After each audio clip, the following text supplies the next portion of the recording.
Ô Zé, vamos chamar o Fernando Barbalho, ele entra com a gente aí. Ele é cientista de dados do Tesouro Nacional e doutor em administração pela UNB.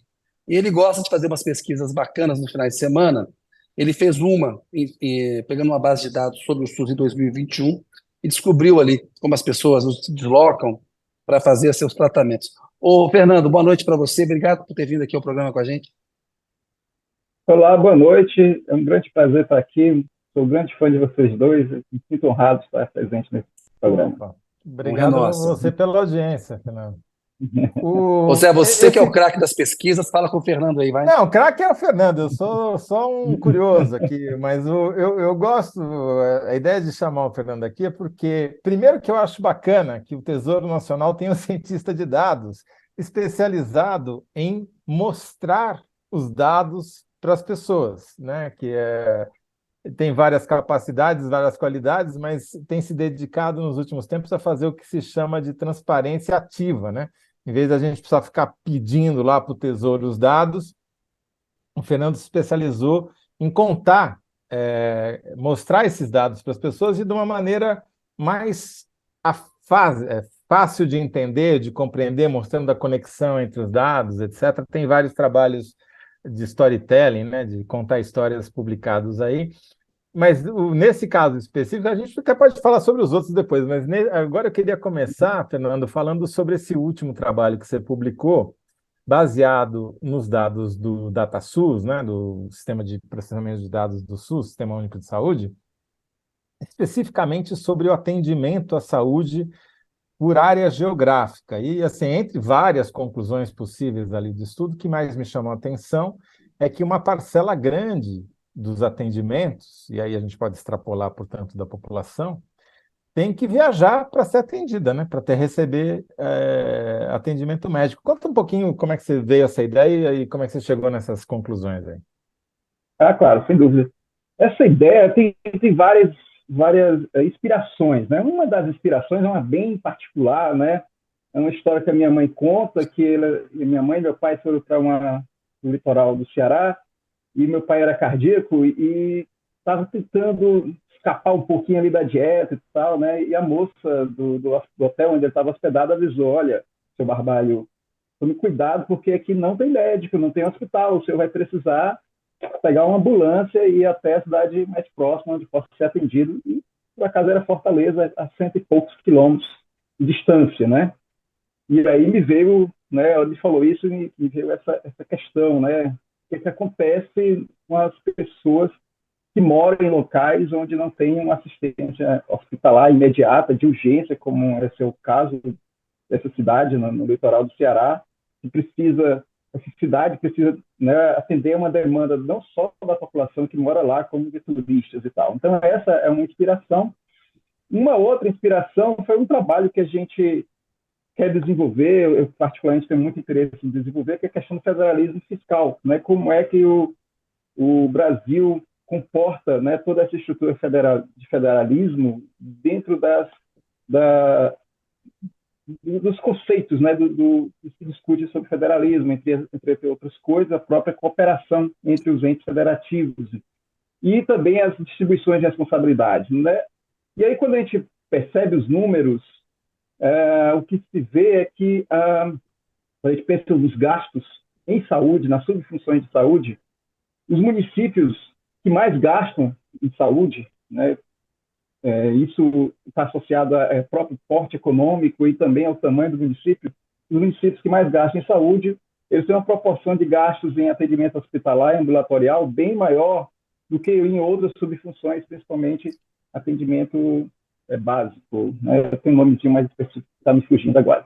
Já quando a gente vai para os municípios menores, os municípios com menor capacidade econômica, menor arrecadação, né, eles gastam em saúde principalmente nessa atendimento primário, né? Depois eu vou procurar o nomezinho mais correto. E alguns municípios gastam 100% da sua verba de saúde nesses dados, nesse tipo de gasto, né? Então a gente percebe, ou por falta de melhor dados para serem fornecidos ao Tesouro Nacional, ou porque realmente não tem gastos em hospitais. Alguns municípios praticamente não têm gastos em hospitais. Então veio também, consolidou essa dúvida, né? Como é que, o que acontece nesses municípios onde os gastos com atendimento hospitalar é muito baixo ou inexistentes, né? Se você não tem gastos com hospitais, provavelmente você não tem uma estrutura hospitalar ou tem uma estrutura hospitalar muito pequena e que Quer você dizer, vai precisar de outros municípios. se eu entendi o que você falou, Fernando, acho Uhum. que uma grande parcela dos municípios gasta o dinheiro que recebe, que vem por transferências obrigatórias de outros entes federativos, governo federal, governo estadual, o dinheiro deles com a chamada atenção básica, né, que às vezes é um médico de família, um posto de saúde, uma coisa que dá conta apenas dos problemas crônicos, enquanto que os municípios maiores, os grandes centros, as capitais, as metrópoles, têm um gasto proporcionalmente maior na assistência hospitalar e ambulatorial, ou seja, acaba atendendo a sua própria população e a população desses outros municípios que não têm infraestrutura hospitalar nem ambulatorial, às vezes, né? Quer dizer, que não consegue dar o pronto atendimento como... Espero que seu pai não tenha precisado do caso, né? É, pois é, exatamente isso. É essa a situação mesmo. Felizmente, naquele momento, meu pai não precisou. Mas é isso, né? Esses municípios menores, né, com essa menos capacidade de, de arrecadar e tal, eles acabam dependendo muito de outros municípios, né? Então, E, essas é, são as e principais motivações. de quantos municípios nós estamos falando que não tem gasto? Quer dizer, você identificou isso como? Pela saída e entrada de atendimentos, pela proporção de gastos com assistência hospitalar e ambulatorial? Como é que você fez essa mágica? Olha só,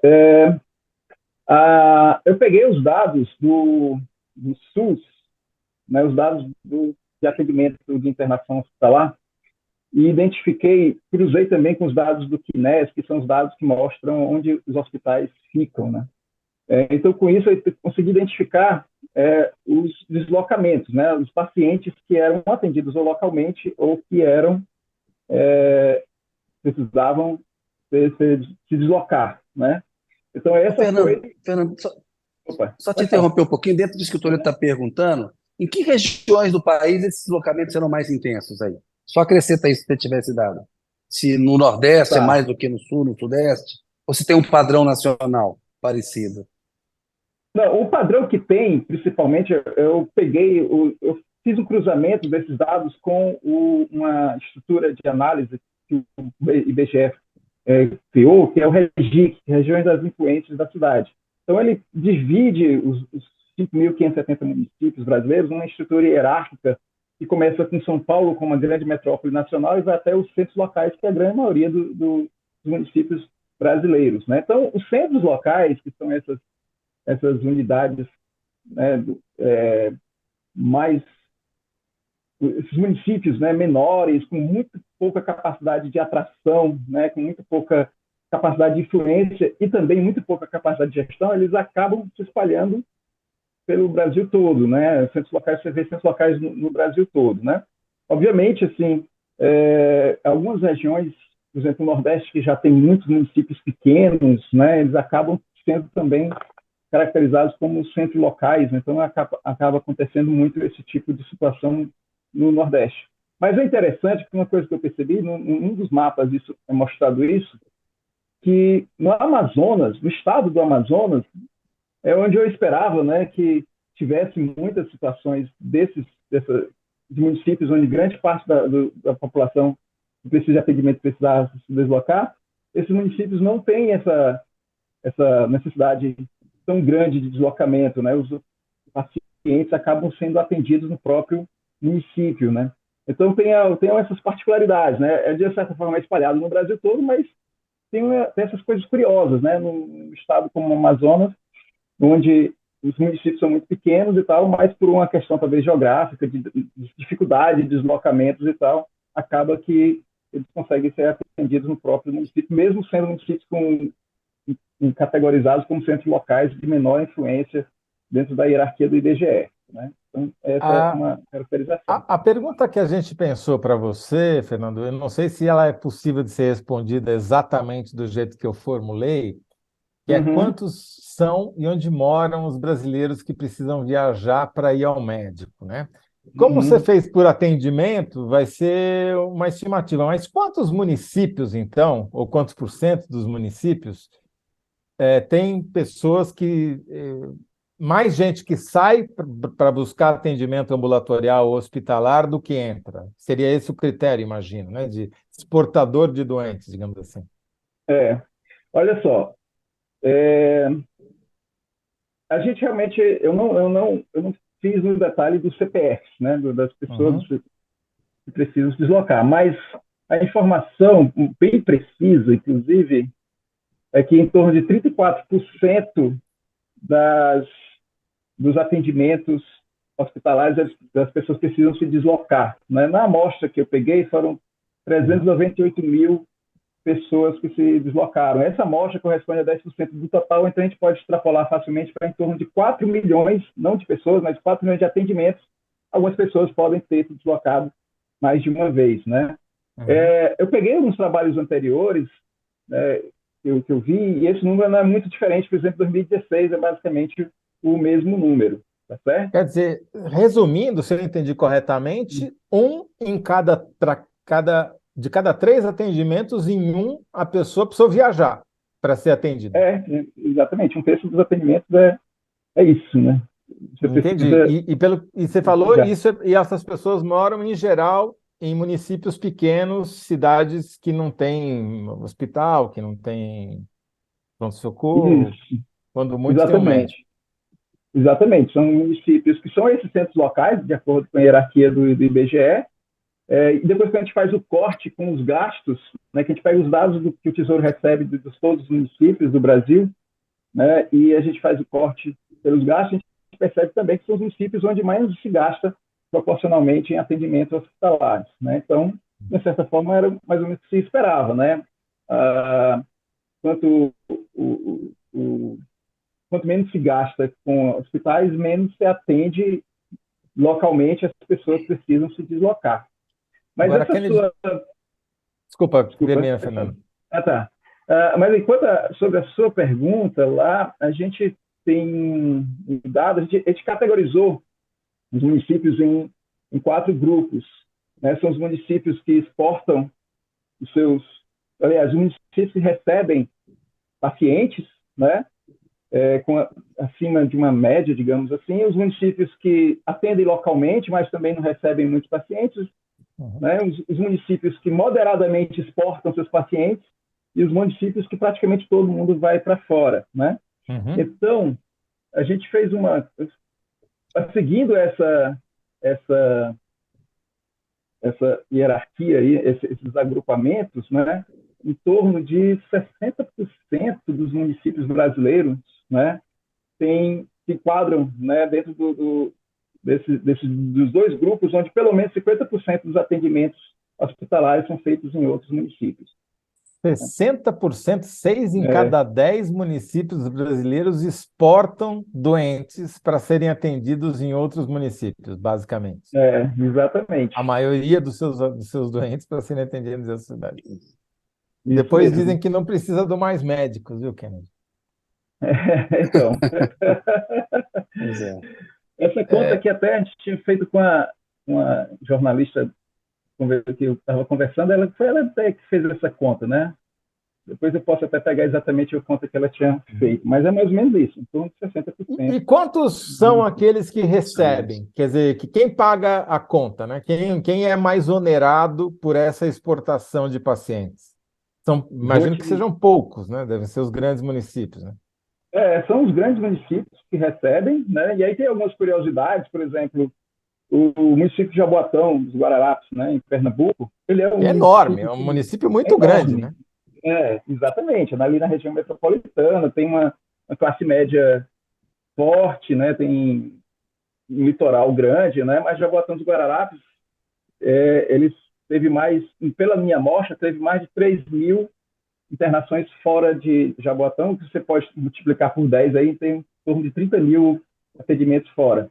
Mas, por outro lado, Em Jaboatão também Recife, imagino, né? Que mais você nunca isso, nem distingue quando sai de uma cidade para outra. isso.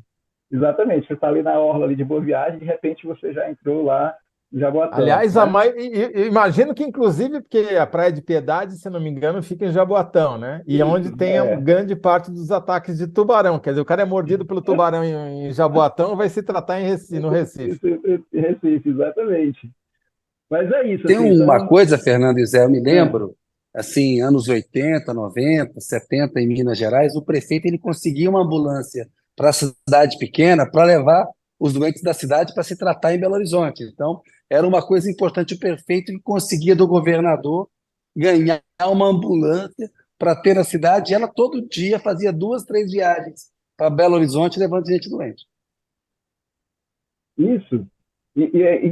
Uma das repercussões do meu. Eu fiz um Twitter, né, sobre isso daí, repercutiu, pelo menos para mim, uma repercussão imensa, né? Para vocês que são popstars, deve ser pouca coisa, né? Mas entre as repercussões veio muita gente de Recife falar: olha, até acho que Recife foi a cidade campeã, né, que mais recebe, né? Para mim, esse percentual de Recife ainda é pequeno, porque a gente vê muito ônibus. Essa pessoa lá falou de ônibus, não foi nem Ônibus, não é propriamente nem de ambulância, ambulância, é é ônibus. ônibus. Ônibus, né, vindo de outros municípios e até mesmo de outros estados. Ele fala, essa pessoa especificamente, um twitteiro, né, um comentarista, agora não me lembro se foi no Twitter, foi no LinkedIn, né, ele indicou que vem gente de outros estados, na Paraíba, por exemplo, né? Mas é isso. Quer dizer, Recife ficou como a cidade que proporcionalmente mais atende pacientes de outros municípios, mais até do que São Paulo, que é um centro de referência hospitalar. Exatamente, não só proporcionalmente, mas números absolutos, né? Absolutos Tem mesmo. absolutos, recebe mais do que São Paulo. E Recife recebe recebe. porque a região metropolitana, quer dizer, tipo Jaboatão, que é uma cidade enorme que está ali do lado, vizinha, e Uhum, Olinda, ao norte, de também Olinda. usam a infraestrutura do Recife. Exatamente. Paulista, né? Todas várias cidades ali em torno da região metropolitana de Recife usam esse serviço, mas não só. Se a gente pega o mapa da influência aí de Recife, a gente vai ver que chega exatamente na Paraíba, em Alagoas, Rio Grande do Norte, até mesmo no norte da Bahia, alcança, né? Pelo mapa que a gente percebe aqui, Recife recebe pacientes até do Acre, né? Não se sabe necessariamente se o cara saiu lá do Acre para Recife para ser atendido ou se estava lá em Recife, passou mal e foi atendido. Mas o fato é Foi que pegar uma onda ali. pegou um tubarão no meio do caminho Exato. e precisou ser atendido. Em vez de pegar Né? jacaré, pegou o tubarão. Pois é. Fernando, como é que esse trabalho de vocês, ele acaba tendo alguma repercussão em termos de política pública? Quer dizer, na hora de pensar como distribuir as verbas de saúde, isso está em discussão, por acaso, né? No Ministério da Fazenda, né? Como é que alocar esses recursos, inclusive discutindo até a possibilidade de fazer isso per capita, etc. Isso acaba tendo algum impacto levado em conta ou é mais para divulgação para o público externo? Olha, a gente tem dois tipos de produtos. Né? A maioria dos nossos produtos realmente são para consumo do público externo. A gente tem mais alguns produtos que são mais internos. Né? Esses a gente acaba ficando só dentro do âmbito do tesouro. Né? Alguns trabalhos sobre, por exemplo, orçamento de recursos, né? Os recursos que vão para os órgãos e não é feita uma destinação desses recursos, coisa desse tipo, isso fica, acaba mais dentro dos limites do tesouro. A nossa intenção é muito mais de ver os potenciais dos usos dos dados de finanças públicas, né, para que as pessoas se apoderem desses dados, para que as pessoas, por exemplo, no caso da saúde, saibam que tem uma conta, né? Na verdade, todo mundo sabe, né? Mas tem uma ideia do que significa essa conta, né? Do que significa essa questão da desigualdade, por exemplo, dos gastos em saúde, do que isso, né, de certa forma, resvala na vida, no cotidiano das pessoas. E em Uhum. vários outros estudos que a gente faz, é muito em esse sentido de dar uma certa, digamos assim, uma educação sobre finanças públicas, e as pessoas mostrarem, a gente mostrar o que é o superávit primário, o que é uma receita primária, despesa primária, e por aí vai, e de vez em quando a gente vai para algumas áreas mais finalísticas também da política pública. E a gente fez piada, Ô Zé, eu mas é estava muito. pensando aqui, Fala, perguntar Fernando. para o Fernando se ele tem dados sobre as onerações, as desonerações, onde setores se conseguiram mais, para a gente eventualmente fazer um programa com ele só sobre isso. Precisamos, não vamos perguntar já, só para saber se tem, se não tem, se esses dados estão disponíveis, se sabe onde a gente acha. Porque vale outro programa disso. Antes disso, só queria fazer uma pergunta, Fernando, que é o seguinte, quer dizer, a gente fez piada com mais médicos, mas o que você está dizendo, e os dados estão mostrando, é que o cara que mora lá em Recife, até o próprio médico que trabalha em Recife, devia estar preocupado que houvesse mais médicos, porque ele está tendo sobrecarga de trabalho justamente porque não tem médico para atender o paciente lá Sim. em Paulista, em Jaboatão, em Olinda, né? Quer dizer, não sei se mais médicos, mas enfim, em outras cidades que acabam recorrendo aos centros hospitalares, né? Cidades maiores para atender esse público, né? Ó, É, Zé, a Margarida von Schwenk, Fernando, que é a nossa leitora aqui, tá sempre acompanhando a gente, ela cita o exemplo de São Miguel do Gostoso. A 200 quilômetros de Natal, ela diz, só veio a ter médico no programa Mais Médicos e hospitalização somente em Natal. Deve ter piorado muito nos anos Bolsonaro. Só para reforçar o que o Zé e o que o Fernando estão falando agora aí. Vamos lá, Fernando, com você. exatamente. É isso, né? É a estrutura como um todo, né? Médicos, né? Ou seja, você precisa realmente de espalhar os médicos pela. Olha, se bem que eu estou falando aqui, eu não sou um cara da área de saúde, eu não sou Sim, sim, especialista, sim. mas eu preciso deixar isso muito claro, porque depois vem alguém, né, um O médico e especialista, a e vai dizer, ó, o Fernando infraestrutura, está né? A falando sobre Luana isso. falou isso pra gente. A Exatamente. Luana. O médico é a infraestrutura.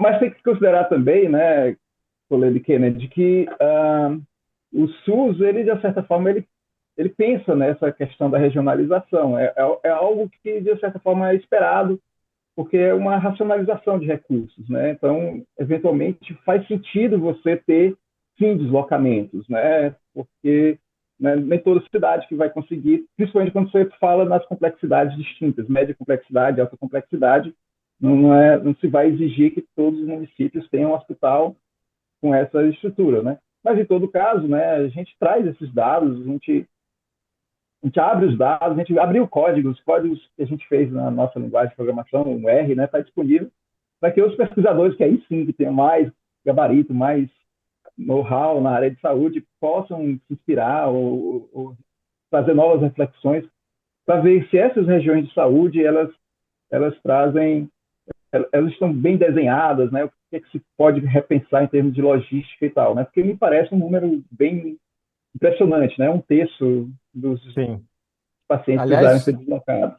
aliás, chegamos ao fim do programa aqui, né, Kennedy? Infelizmente bateu o nosso horário e Isso. a gente precisa fazer a síntese. E a que eu ia sugerir para você, Fernando, daí você me corrija se eu tiver entendido errado, mas poderia ser a ideia de que um em cada três atendimentos exigem que o paciente viaje no Brasil. Exatamente. Atendimentos médicos, É, né? isso Perfeito. Boa. mesmo, um É terço isso aí. dos atendimentos é isso. Tá Muito bom? bom. Olha, Fernando, já fica Boa, encomendado, Fernando. então, para você fazer um storytelling sobre as desonerações do sistema tributário brasileiro para a gente identificar onde é que estão as benesses aí. Claro, vamos anotar isso daí. Vai Muito deixar. bom. Fernando, aquele Ok, abraço, hein? Obrigado aí por ter participado com a gente aqui. Um abraço, eu Fernando. que agradeço. Obrigado, até mais, gente. Tchau. Até mais.